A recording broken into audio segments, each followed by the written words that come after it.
This is a lecture on Norbert Zongo's The Mobutuization of Burkina Faso, which is a compilation of works of journalism that he wrote that were translated into English and published in a book entitled The Desert Shore.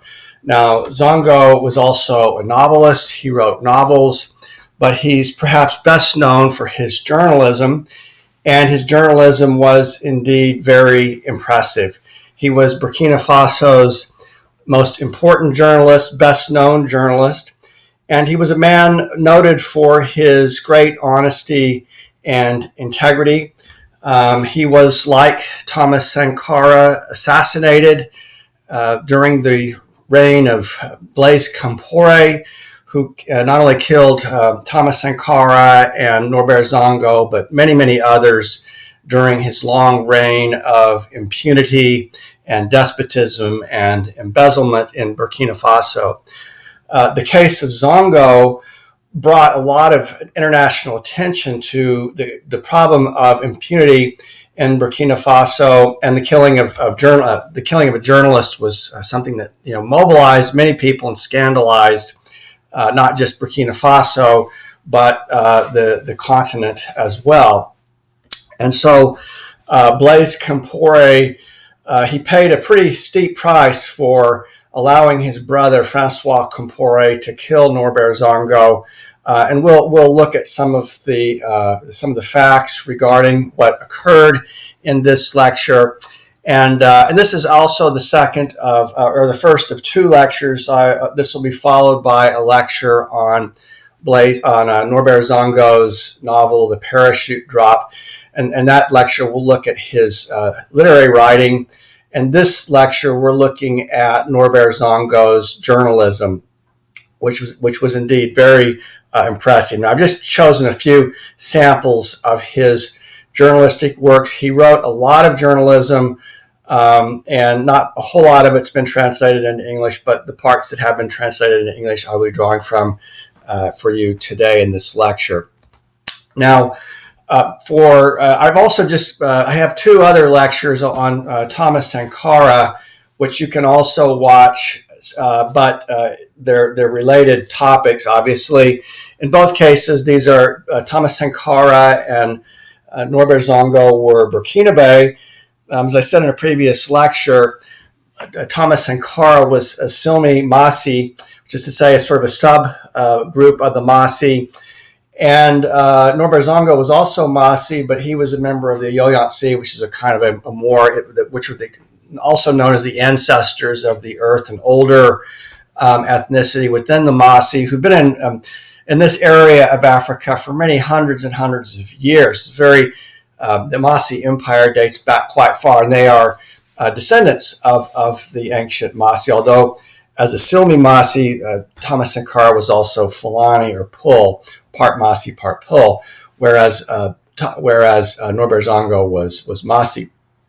Zongo lived much of his adult life in Ouagadougou, although he was educated outside of Burkina Faso. He went to Togo, for instance, for a while, and other places.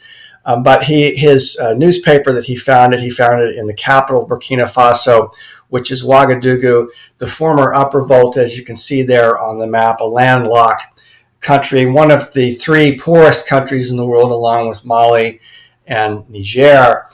Very, very impoverished peoples, very, very noble peoples, and people with great integrity. In fact, again, the word Burkina Faso itself means land of the upright and virtuous people, but a land of people who have to deal with a very difficult natural environment, what Tinga Passeri calls a homicidal environment, and problems of desertification, the spread of the Sahara Desert, but also a legacy of French colonialism in which the people of Burkina Faso were plundered by the French for many years and then had to recover from that period, that traumatic period of when they were despoiled by the French.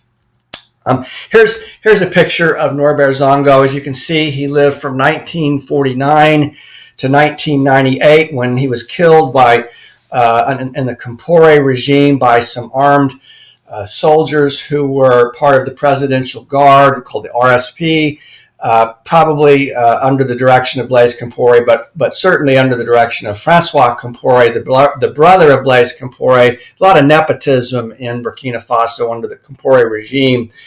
Francois Compaore was known in Burkina Faso as Le Petit Président, or the little president, who or like a little prince who walked around and did whatever he wanted, and this included murdering those who interfered with his wishes.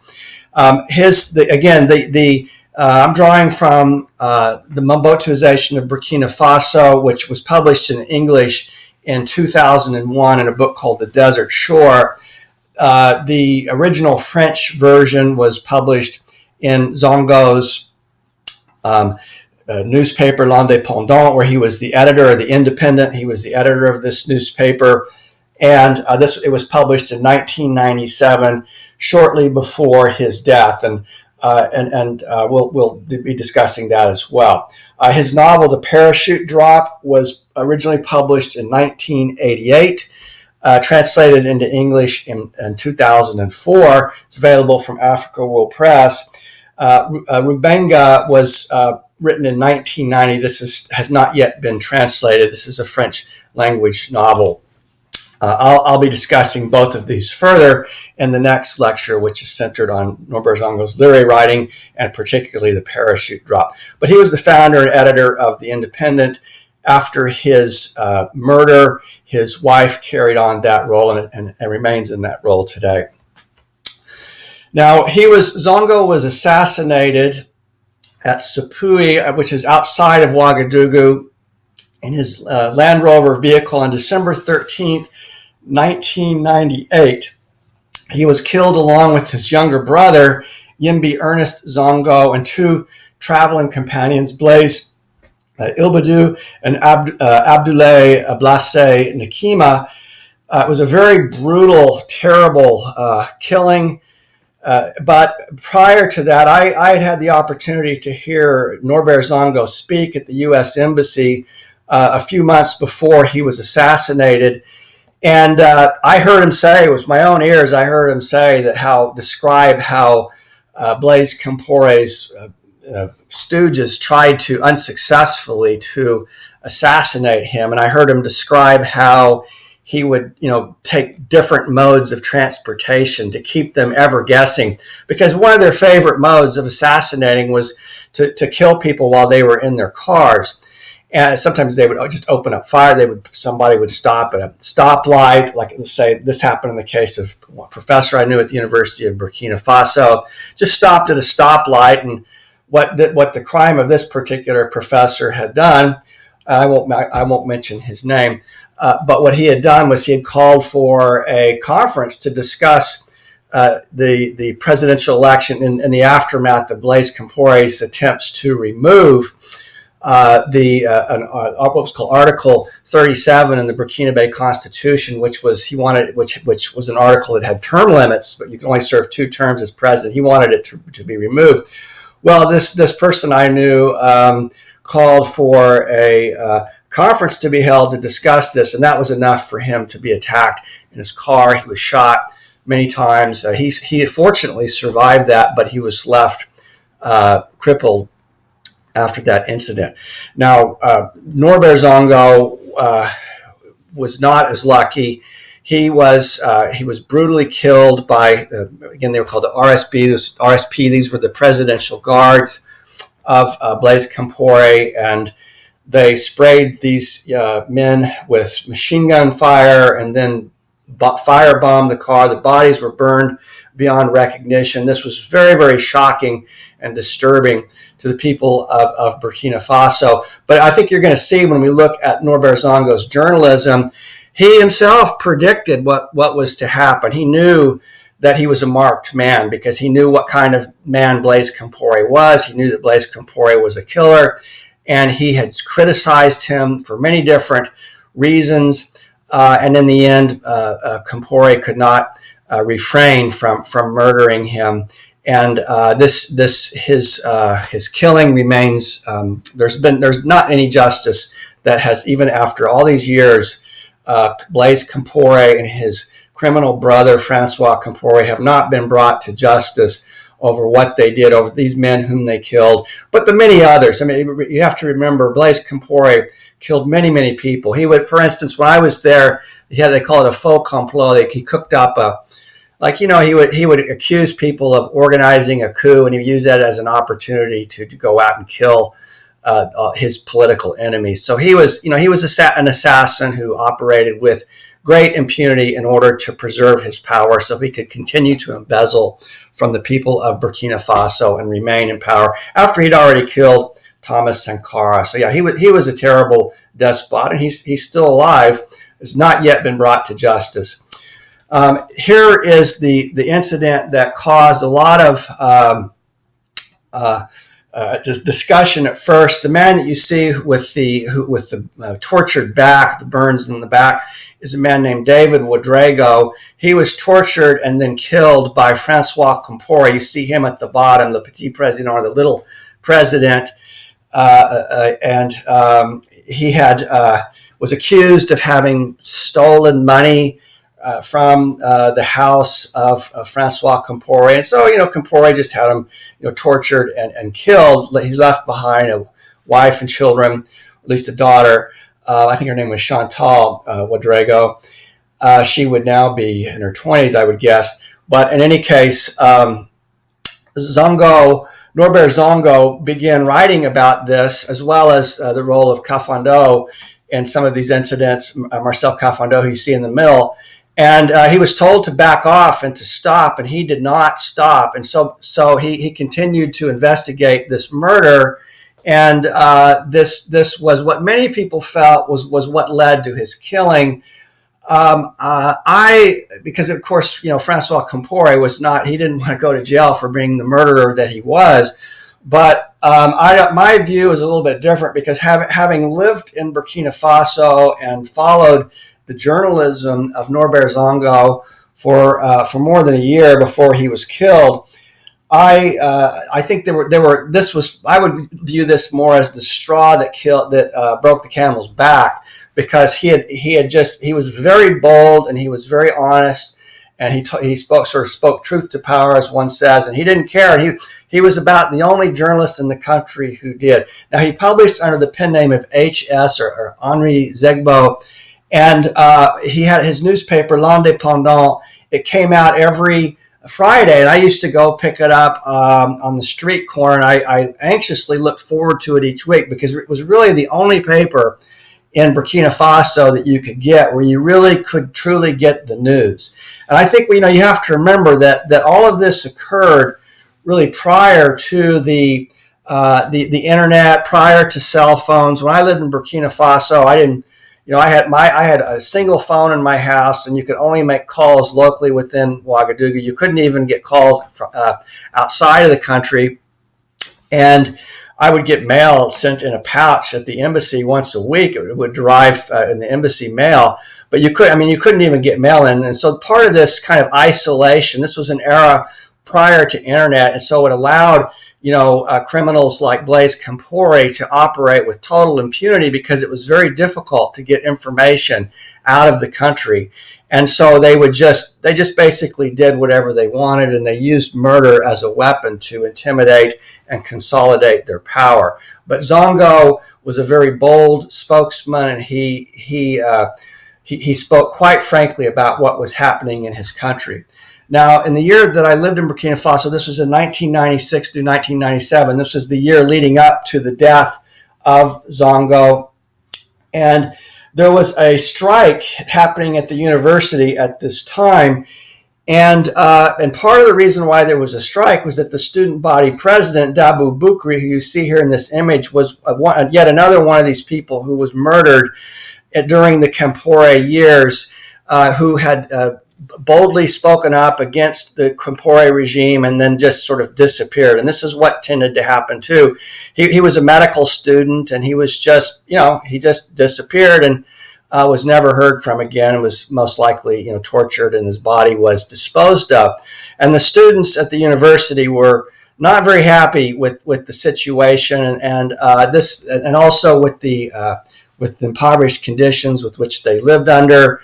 And so they waged a strike that went on for a number of months, and finally they struck a deal, and students did return to classes. But this is how I myself first became aware of Zongo, because in his newspaper, L'Indépendant, he wrote about the strike, and so I could go and pick up this newspaper, and I would, if you wanted to find out what was really happening, if you wanted to know the truth, it was Zongo's paper that you read.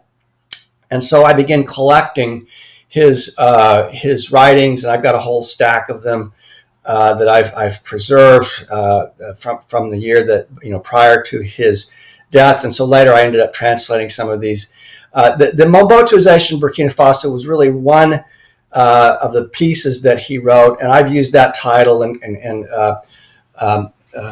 brought a number of different pieces together under that one title, which I think really aptly sums up all of the journalistic pieces that he wrote for reasons that we'll look at. But you can see here, it was also very funny. Zongo was a funny writer. He used folklore. He was very effective because he could exploit different genres. Remember, he was also a novelist. He was a gifted writer in a literary sense as well as a journalist.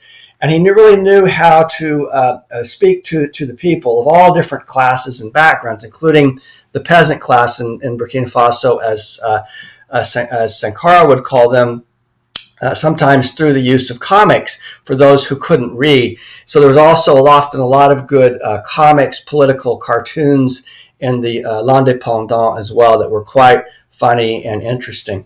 Now here's an image of the University of Ouagadougou in Burkina Faso. Again, as I said, this is a very poor country, and when I was there in 96, 97, for instance, you go into the library and you couldn't even get the books. You had to take a card up, and hopefully they would be able to bring the book back to you. But there were very few books.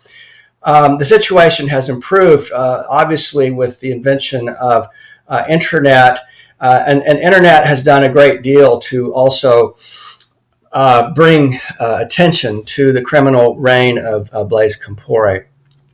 Here are some students at the university. I just wanted to pick out a few photos that I came across to give you a sense of life at the university. Ordinary students just going to school, learning. There's the dormitory on the upper left, and then students that were striking. The students are very politically active in ways that I find, I think Americans should envy. The American students, that is, should envy the political activism of those kinds of students like you find in Burkina Faso, who are very politically engaged. Too often American students are apathetic and really unaware of how much political power they really have if they exercise their rights of striking and free speech. And this was something that was not the case of students in Burkina Faso, who regularly stand up on behalf of their rights and in cases of injustice like the killing of Sankara and Norbert Zongo.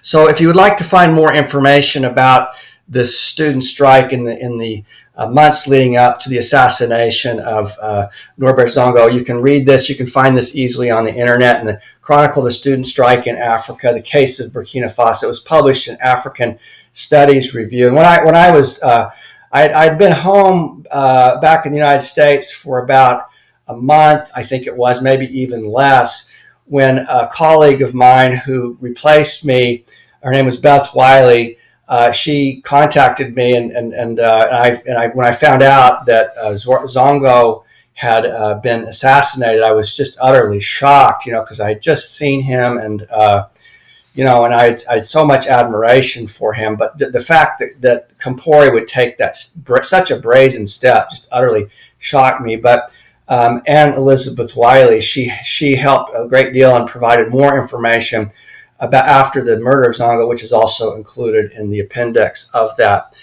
issue, which is kind of a day-by-day chronicle of what took place at that time, which you can read if you're interested in that.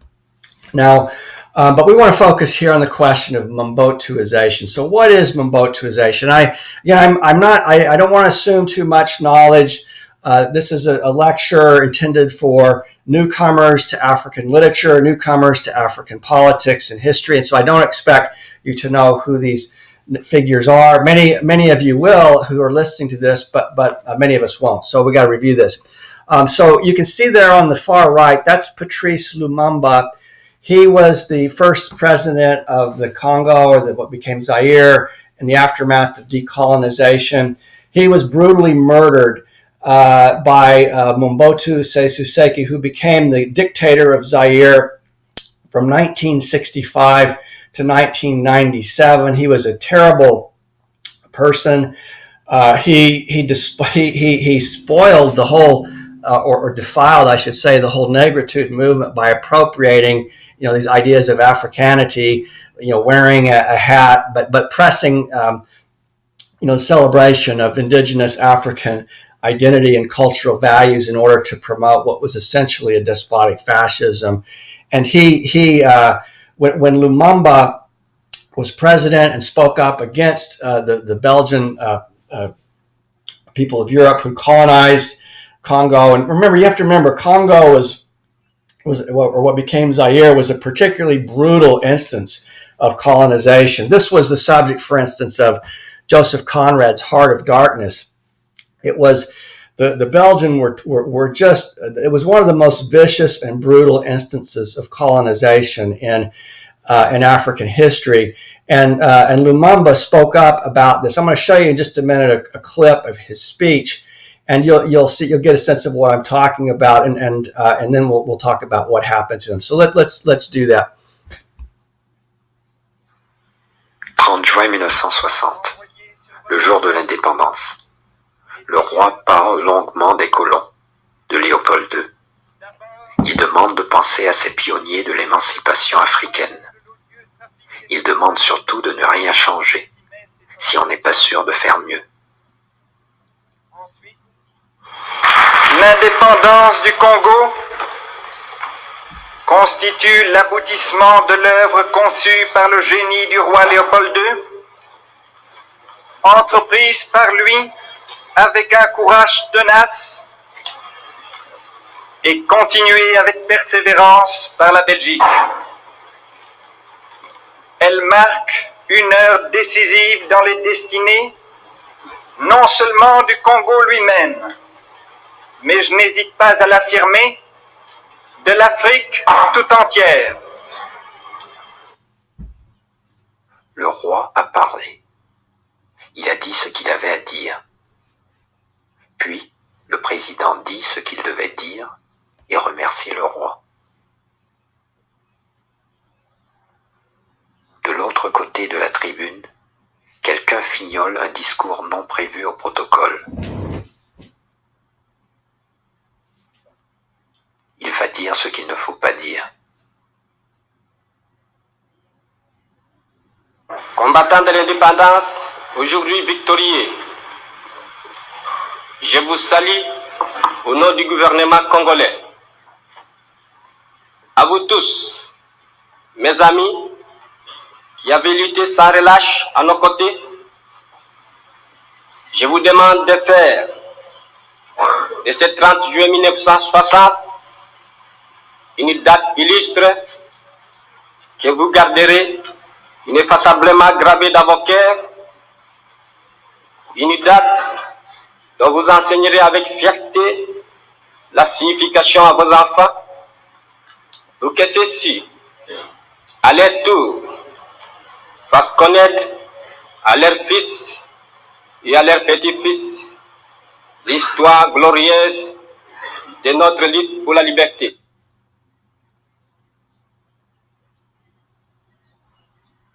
Le premier signe que quelque chose clochait, c'est au fond l'écoute que j'ai faite vers midi du discours prononcé par le Premier ministre Lumumba à Kinshasa, que j'ai écouté. Et alors là, je me suis dit, là, il y a quelque chose qui n'est pas tout à fait dans le sens que l'on espérait. Les images ont été perdues. La voix est restée. Nous avons connu les ironies, les insultes, les coups que nous devions subir matin, midi et soir, parce que nous étions des nègres. qui oubliera qu'à un noir, on disait tu, non certes comme à un ami, mais parce que les vous honorables étaient réservés pour ceux blancs.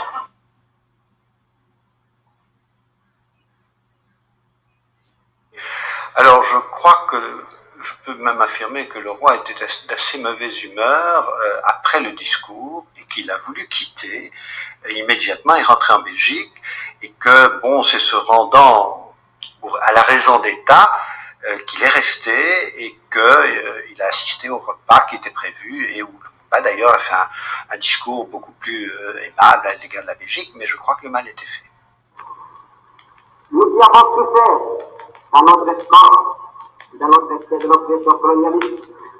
Nous vous le disons, tout cela est désormais fini.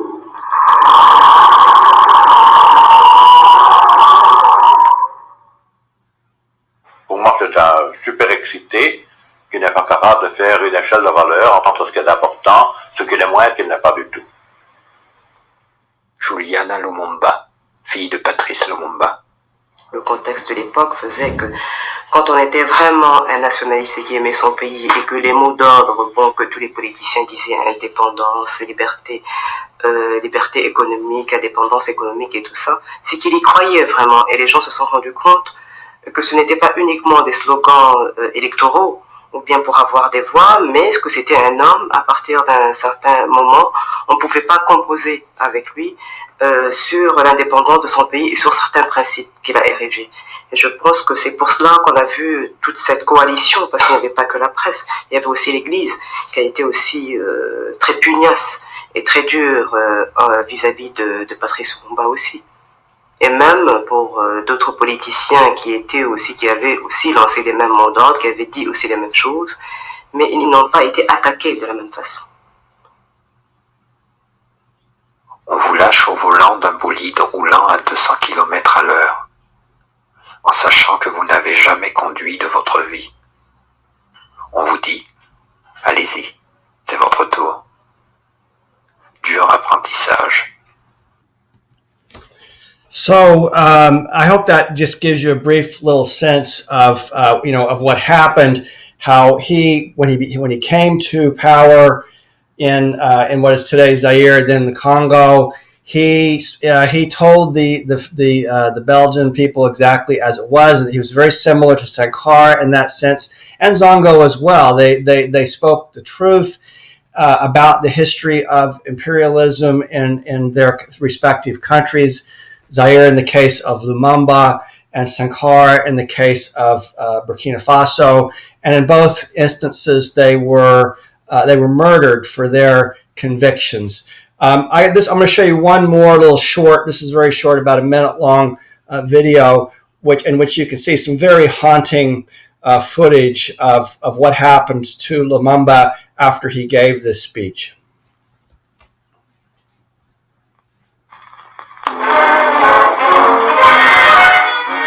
Lumumba comes back to Leopoldville a prisoner. The former Congo premier, who was captured when he fled inland, no longer wears the tuft of whiskers on his chin that helped to identify him. His arrest provoked several clashes between Lumumba followers and Congolese army troops. But Congo's strongman, Colonel Joseph Mobutu, shown as he watches Lumumba arrive, says he is prepared to put down any uprising. At the same time, the Soviet Union has been demanding Lumumba's release and immediate talks at the United Nations. Mobutu enjoys the sight of Lumumba being tied up more firmly for transfer to the garrison town of Teesville. A soldier tries to stuff into Lumumba's mouth a crumpled speech asserting his claim to power. The former premier shows no emotion. It may be the end of a chapter, but not yet the end of the Congo story.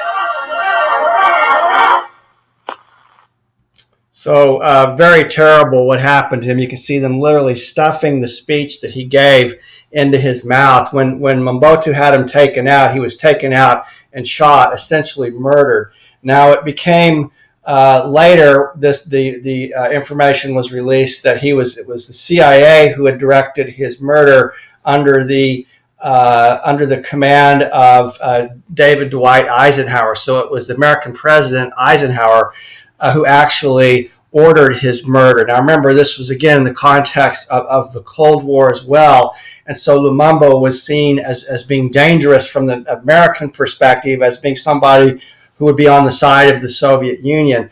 So I think this is important to reflect upon, that these African people who defy the will of the United States are often murdered. Now we saw this happen in the case of Barack Obama, who had Gaddafi, killed when when the United States and NATO attacked Libya, and Gaddafi was hunted down and killed like a dog after he was sexually violated, again on American order. So the United States is also complicit in this history, and I think this is important to remember. It's not just a matter of of the French and the Belgian and other, the British and so on, who've colonized Africa. The United States has also played a role in what Zongo was calling Mobutuization. In the case of Mobutu himself and Lumumba, the United States had a direct role. Eisenhower's always said everything of him as sort of a grandfatherly, kind, gentle spirit. Well, he ordered the murder of Lumumba, and I think we need to bear that in mind.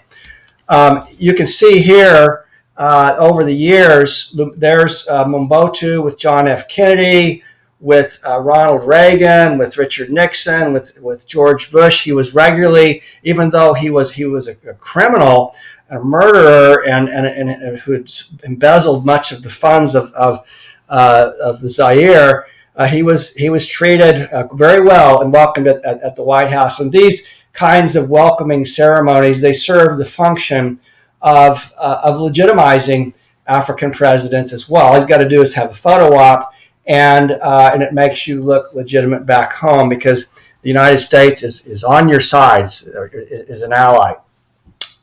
We've seen more recent in the United States, we've seen, for instance, Donald Trump come under a lot of pressure for meeting with the leader of North Korea, Kim Jong-un, and yet nobody speaks up when murderers like Mobutu or Compaore meet with American leaders. I think that double standard is quite interesting. Why is it? Again, I'm delivering this lecture in the context of aftermath of some of the events that have happened with the killing of Floyd in Minneapolis and the Black Lives Matter movement. I can only explain the silence of the American people with respect to the warm welcome that these kinds of brutal murderers and dictators have received at the White House, as being simply because many Americans do not feel that Black Lives Matter, or that these people can kill as many people as they want with absolute impunity. And this certainly was the case with Blaise Compaore. And here you see Barack Obama on the top left meeting with Blaise Compaore and his wife Chantal. You see Barack Obama on the far right meeting with the president of Gambia, who was noted for making homosexuality punishable by death. He was recently, thankfully, deposed. And below on the left, you see meeting with the president of Togo, also another brutal dictator, and Kabila on the right. So our president, whether it's, again, Barack Obama is obviously a black man, but he too has been very warm and receptive in his welcoming of African dictators for his part as well. So this is not a Democrat-Republican issue, certainly, and it remains a problem in our country. Why we continue to let these kinds of figures do the criminal things that they do, and then turn around and treat them like they're our best friends. Okay, well, we're going to focus here, though, on the Mobutuization of Burkina Faso. And there you see on the far left Blaise Compaore, who was president of Burkina Faso from 1987 to 2014. Thomas Sankara on the far right, president from 1983 to 1987. And there they are together. As I said in a previous lecture, they met at a parachute school in Rabat, Morocco, and Blaise Compaore was kind of a snake in the grass, but for many years he pretended to be the friend of Sankara. He was noted for saying after he killed him or had him killed, he said something to the effect of, I think this is almost an exact quote, Sankara played the game and he lost. He played the game, he lost. And that's sort of how he looked at, murder as a kind of a game that one plays. And he won and Sankara lost. That was how he rationalized his criminality. Well, here's Norbert Zongo. Now, this essay, Mobutuization, was published on April 22nd, 1997. This would have been, 5 months maybe before his murder. And I want you to look at this because in addition to his coverage of the student strike, and in addition to his coverage of the murder of David Ouedraogo by Francois Compaore, Zongo was a very outspoken critic of Compaore.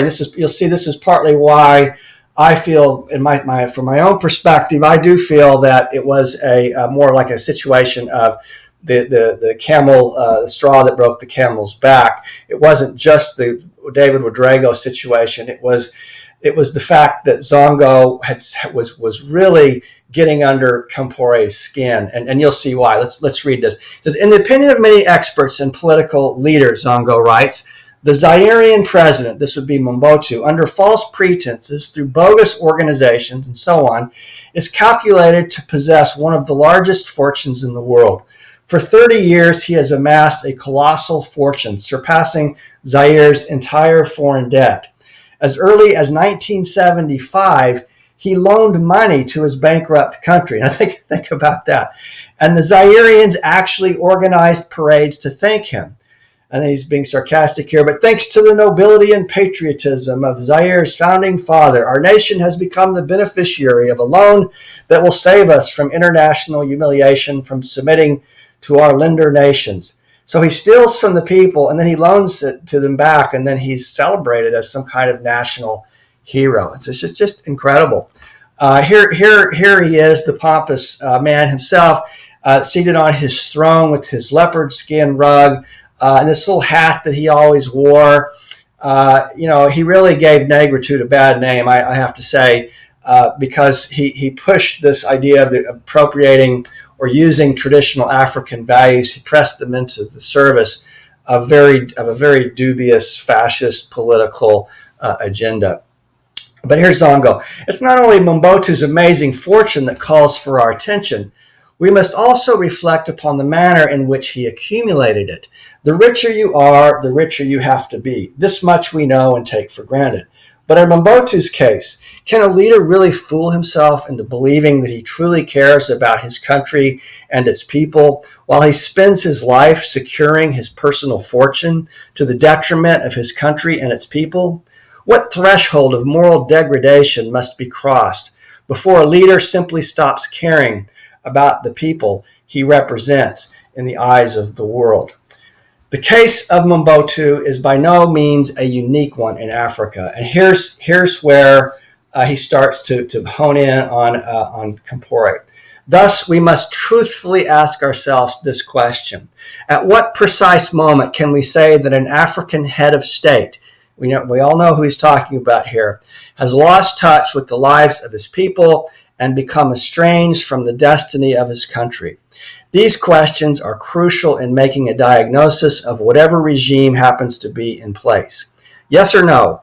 Has the head of an African state disregarded the lives of his people so that he might amass a personal fortune?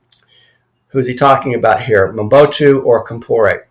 Yes or no? Can the head of an African state and his entourage plunge their people into civil war, watch them suffer unthinkable misery, and then simply turn away their faces so that they might grow rich? Now here you can see a painting of Mobutu with Francois Mitterrand, the president of France. Again, every time he visited a European leader, he was greeted as some kind of wonderful figure. But in effect, it was Mitterrand, as well as many American presidents, legitimized the impunity of Mobutu and the embezzlement as well. Here's Zongo. At what moment can we say that an African leader has become Mobutuized? Two facts can alert us to the Mobutuization of an African head of state. The first is his refusal to truly democratize his country. Such a state is ruled by autocracy, a cult of power, which is sealed off and which is ferociously preserved. When a national leader can murder his political adversaries, or anyone who refuses to bend a knee without even batting an eyelid, he will have few scruples about emptying the state's coffers, about plundering his country's wealth to increase his own fortune. In effect, he has become Mobutuized. Ethical questions of this order are inextricably linked. If an African head of state does not scruple to violate his country's laws, its constitution, the moral and cultural values of his people, he has certainly become Mobutuized. Now, he's very clearly talking about Blaise Compaore here as having been Mobutuized, a man who murders people without batting an eyelid, as Zongo tells us. If you're willing to kill people just to keep your power, you're not going to have a whole lot of scruples about stealing from the state if it serves your interests. And this was also, again, one of the main differences between Sankara and Compaore. Sankara, who rode a bicycle to his office and insisted that the government officials wear peasant smocks, as opposed to Compaore, who one instance of this is he bought a jet that formerly belonged to or toted around Michael Jackson's, these kinds of, he just surrounded himself in luxury, made himself a kind of a king, much like Mobutu. And then also, again, violated his country's own laws and its constitution, as in the case of Article 37. So we're talking here about Blaise Compaore quite clearly. Now, one of the things that Compaore also did, and this is, Zongo identifies one of the defining features of having a country having been Mobutuized, is its creation of a one-party state. And this was the case in Burkina Faso. So there was the Congress for Democracy and Progress, CDP, and so for years, this one-party state ruled. And so it was sort of like, you went to vote. I mean, there was really no option. You could vote for Blaise Compaore or choose not to vote, but he was the only candidate, really. And this continued for some time. Now, after Zongo was murdered, another party did come into existence, but Compaore continued to rule. He ended up ruling for almost 30 years, something like 25 years or so.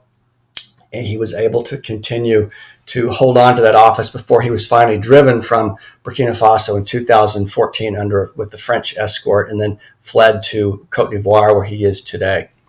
Here's Zongo. The second fact that should alert us to the Mobutuization of an African head of state is the relative well-being of its citizens within every sector of the regime. When a regime authorizes its men to plunder the country's wealth, when the only fault punished by the regime is opposition to its rule, we can say then that its leader has become Mobutuized.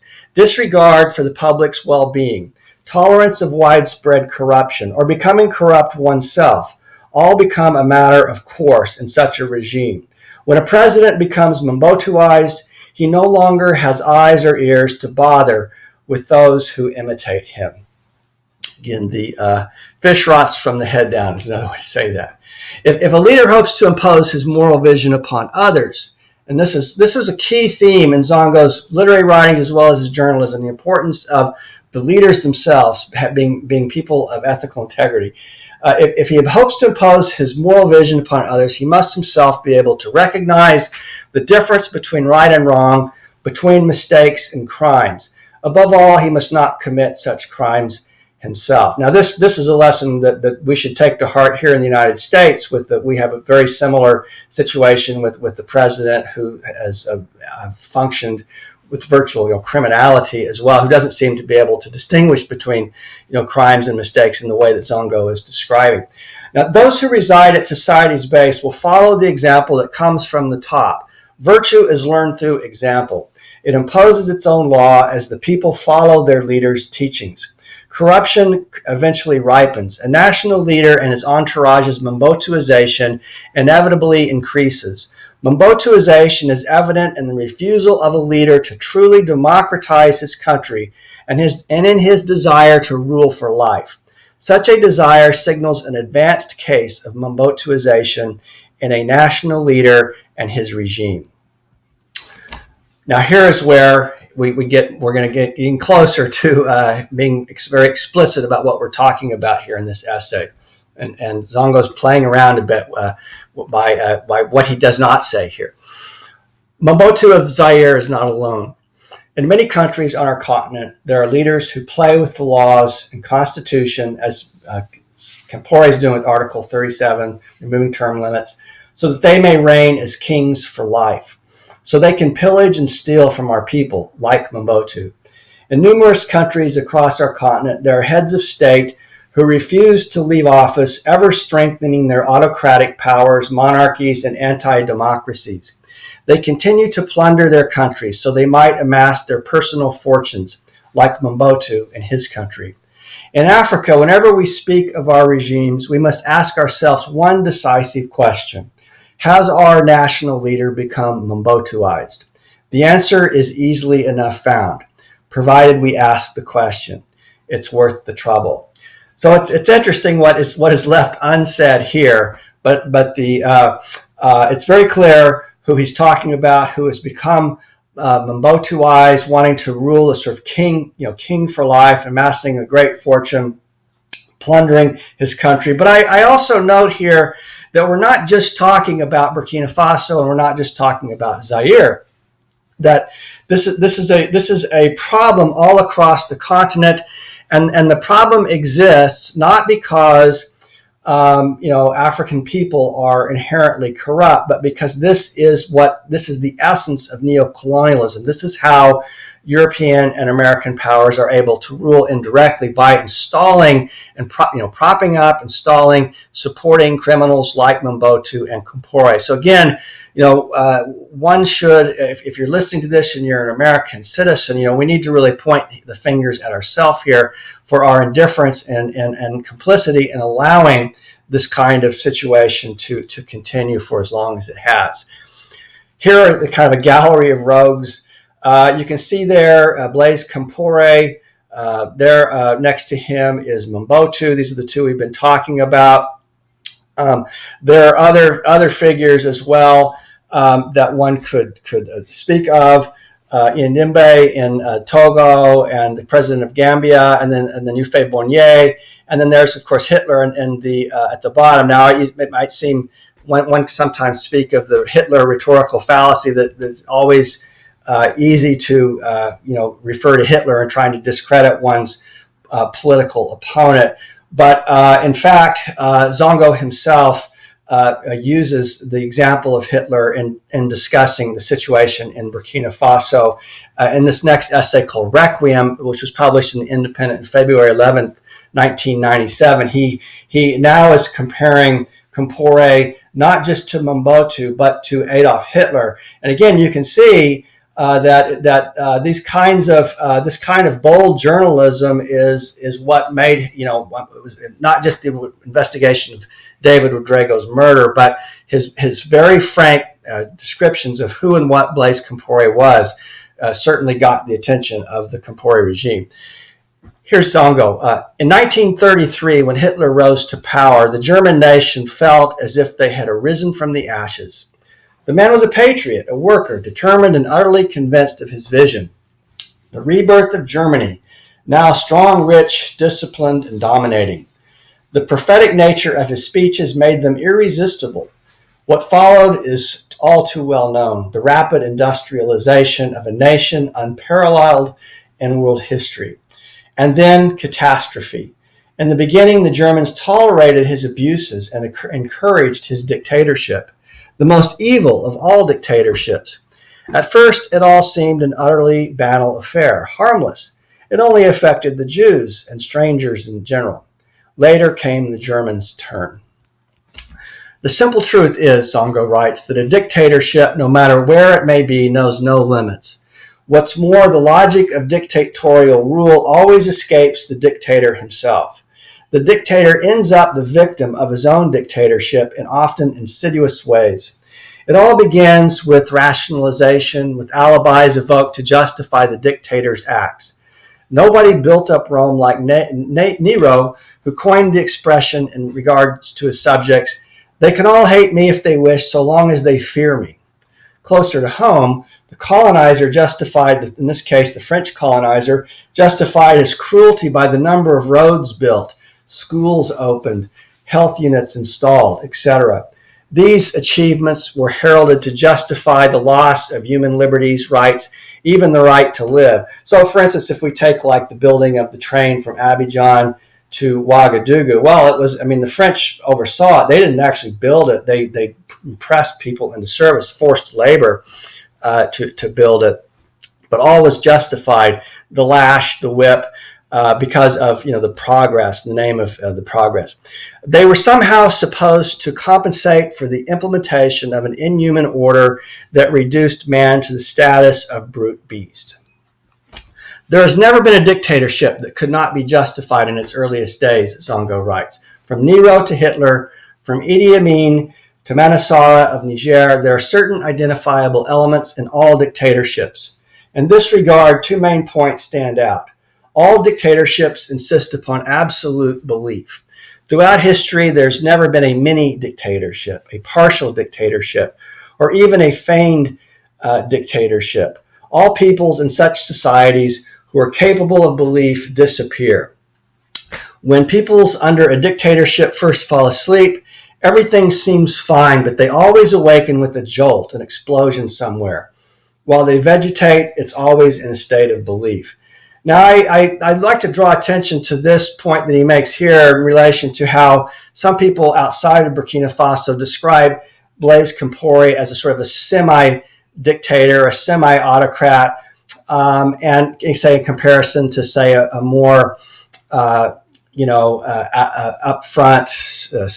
obvious, loathsome person like Mobutu. He was not, his style was not quite as disgusting as that of Mobutu. And so this led some to describe him as, well, he's kind of a autocrat, or he's a semi-autocrat. But this is not what Zongo's saying. He says, no, Blaise Compaore is a dictator. That's what he was. He's not a mini dictator. He is a dictator. All dictatorships finally bring ruin and devastation, Zongo writes, negating their achievements, the services that they pretend to render to their peoples, and the false sense of well-being they instill. The inevitable conclusion of every dictatorship is chaos, which is its counterpart, and choleri. Now, this is true in Burkina, and the chaos we're seeing in Burkina Faso today, we could say, Zongo called this one. As a Venezuelan writer once cynically remarked, the luckiest people under a dictatorship are the first ones to be executed. They at least enjoy the benefit of tombstones and tears. In the end, there's little time to erect a dignified memorial with the names of all the dead, much less to mourn them with our tears. This is a pretty, it's a prescient remark, if not prophetic, when we consider that we're reading the words of a man who did enjoy the benefit of tombstones and tears. And he's again, Zongo knew what was coming, but he was not afraid, and he spoke the truth. If you forget anything else written here, remember this one lesson. We must fight against dictatorship among our people, because no one will escape its misery. No one. This is why we have no fear about upsetting our readers. Unhappily, the history of the Fourth Republic has given us plenty to be upset about. And here's where he says it straight up. A dictatorship has arisen here in Burkina Faso. Let me read that again. A dictatorship has arisen here in Burkina Faso. Often you'll hear it said, it's worse elsewhere. Well, we might respond, it's better elsewhere. And it is us who have to live in our own homes. So here's a photograph of a man writing assassin, dictator, the picture of Blaise Compaore. The people of Burkina know very well what kind of man he was, and this is why, although the French have tried repeatedly, they tried to orchestrate another coup to bring him back. They know him for who he is, and they are paying a steep price, because the French were not happy about the fact of his removal. They liked Burkina Faso being controlled by Blaise. We hear it said, Zongo says, things have changed. President Compaore will stop killing people. His recent trip to the Vatican supposedly confirmed his intention to banish violence from his politics. But the cavalier manner in which he has toyed with our founding texts shows that anything can happen. And make no mistake, Compaore will kill again. Now, remember, this is the man who himself will be killed by Compaore. Make no mistake, Compaore will kill again. Today he knows very well that he has given his people a slap in the face, again, through removing Article 27. The people are mulling over their anger. President Compaore knows today that he is crushing his people and that there will be consequences. How can he possibly honor his vow not to kill anymore? How can he possibly stop the nightly abductions, the detentions, the tortures? How can he not continue to transform his people into sheep ready for the slaughter? And how many people were abducted and tortured and disappeared? I mean, when I was there before Zongo's death, I saw a list of well over 100 people, and you heard about this all the time. It's just people who would like Dabo Bokari, who would just disappear. Anyone who got in the way would disappear, and Compaore could get away with this impunity because, again, it was this time Burkina Faso was relatively isolated. It was very difficult to get information out of the country. Now, he speaks here too of, it's interesting, the Compaore's so-called visit to the Pope, and the Pope himself, John Paul II, visited Burkina Faso. The role of, again, this raises the question, of the role of Catholicism, French Catholicism, in the history of Burkina Faso's colonization, again, throughout West Africa as well, because wherever the French went, they brought their Catholic, missionaries with them, and Blaise Compaore was nominally a Catholic. He took trips to Rome and bent the knee, but he didn't make him a saint. That's for sure.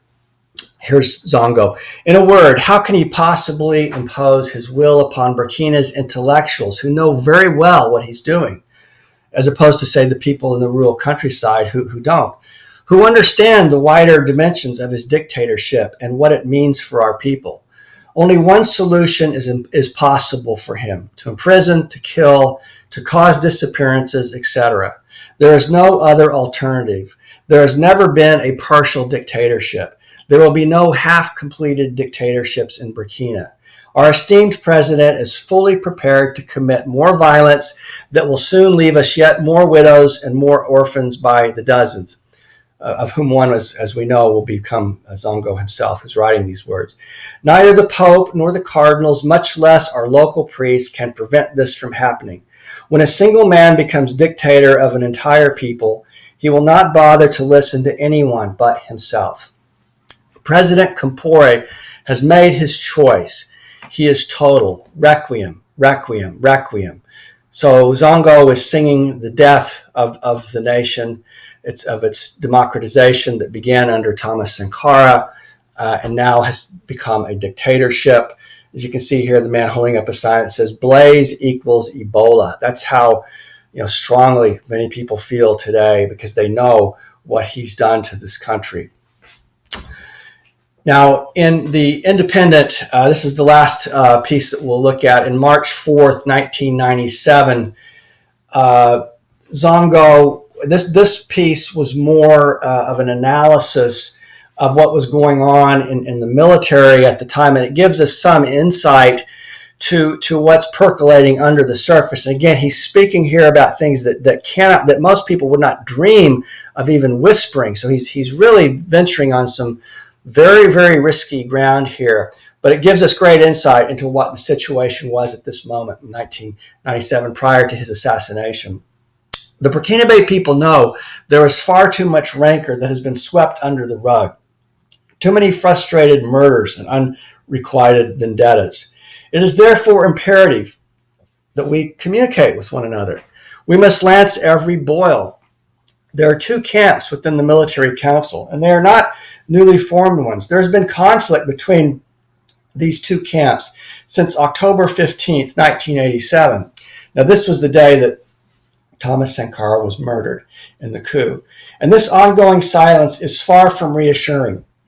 The Burkina people must seek to resolve all the contradictions between these two camps once and for all. Now, I want to note that Zongo was not just simply a Sankarist.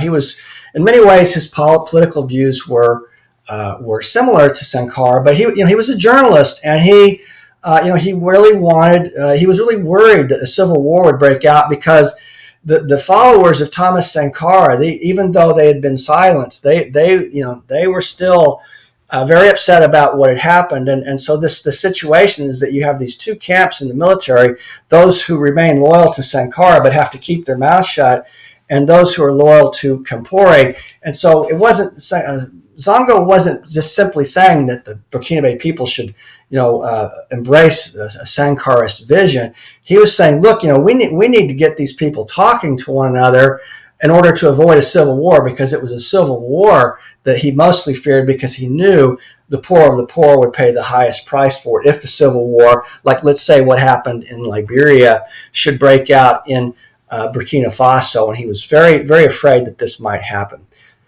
He says, so far we have been lucky in escaping the consequences of October 15th, 1987. This is the day Sankara was killed. If there had been a counterstrike that day, things would have been very grave for Ouagadougou and its inhabitants. If the allies of President Sankara had struck back, there would have been very grave consequences. Today, there are two separate camps, and this worries us. Furthermore, we have the right to express our worries. Okay, now I want to play you a brief clip here of a speech by Sankara for those unfamiliar. Suffisamment de quoi nous nourrir. Nous pouvons dépasser même notre production, malheureusement. Par manque d'organisation, nous sommes encore obligés de tendre la main pour demander des aides alimentaires. Ces aides alimentaires qui nous bloquent, qui nous inspirent, qui installent dans nos esprits cette habitude, ces réflexes de mendiants. Nous devons mettre de côté ces aides par notre grande production. Il faut réussir à produire plus. Produire plus. Produire plus parce que il est normal que celui qui vous donne à manger vous dicte également ses volontés.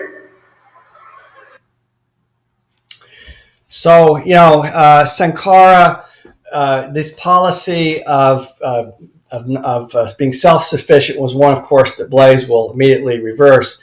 But I just want to play that little clip because for those, particularly those who've not heard the previous lectures on Sankara, to get a sense of what he was about and what his policies were. And again, he was a very dynamic and charismatic, inspirational leader.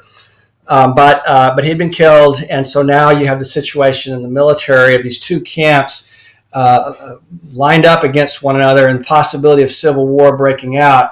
And Zongo, as a responsible journalist, is speaking what can't be spoken, speaking the unspeakable. He will pay for this with his life. Here's Zongo. He says, "This is sheer foolishness," people will say to us. Who would dare get mixed up in these problems? It's extremely dangerous. And of course, they would be right. But we think that openly discussing these matters is nowhere near so dangerous as a potential confrontation between these opposing clans, which might unleash a civil war. This is not mere apocalyptic rhetoric. We ask that the influential members of our civil society intervene by actively seeking a resolution of this problem in the military council. Above all, do not tell us no one can do anything. One mustn't get involved with these serious problems. They don't concern us, etc. There is nothing which we value more than the security and the stability of our country. Okay, so again, note that he's not just simply saying I'm lining up with the Sankaras. He's worried about his people, about the people of Burkina Faso and what might happen to them in this very dangerous political environment that has developed. And here's Zongo himself. This is a really inspiring quote where he says, the greatest and truest courage consists in speaking what comes from the heart and defending it. And this was the kind of courage that he had, that he exhibited.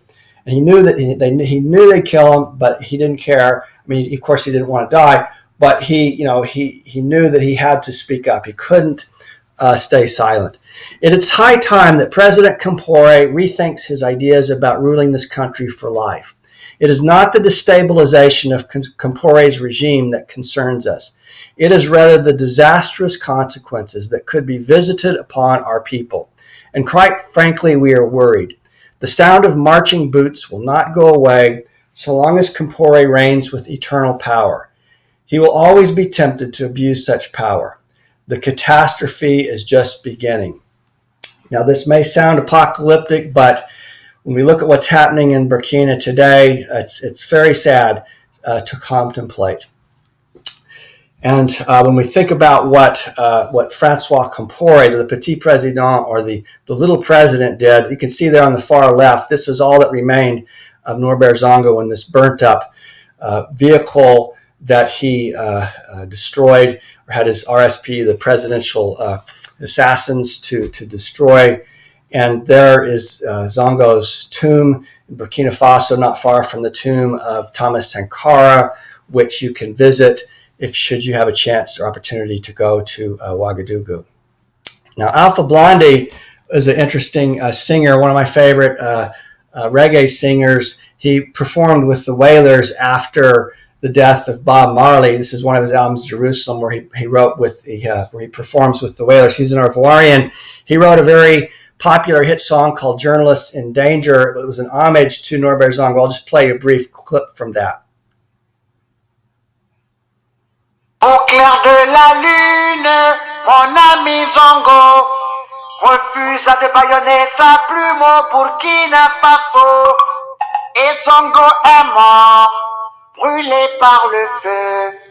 Que justice soit faite pour l'amour de Dieu. So he's saying, "Au clair de la lune, the light of the moon, clear of the moon."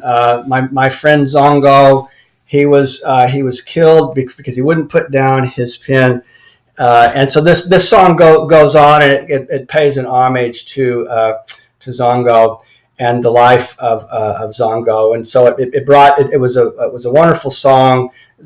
He's an interesting figure, Alpha Blondy, in his own right, but it was a wonderful song that brought more international attention to what was going on in Burkina Faso. Now here you can see, this is a couple of places that you can go to find more information about Zongo. The Desert Shore Literatures of the Sahel is where you'll find these pieces of journalism translated into English.